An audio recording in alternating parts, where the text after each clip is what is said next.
भदंत राहुल बौद्धविहार, Parastola, ward number 17, Deori.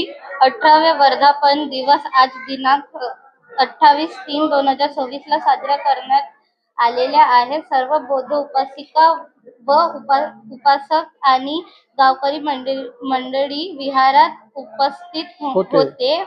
तसेच भदंत राहुल विहाराचे सर्व मान्यवरांनी उपस्थिती दर्शवली. त्याबद्दल बौद्ध विहार समिती परस्टोला तर्फे सगळ्याच्या मान्यवरांचे अभिनंदन करण्यात आले. तसेच सामूहिक वंदना घेण्यात आली व त्यानंतर सहभोजन नाचा कार्यक्रम पार पडण्यात आला. जय भीम. सर्वांना जय भीम. सर्वांना जय भीम. सर्वांना जय भीम.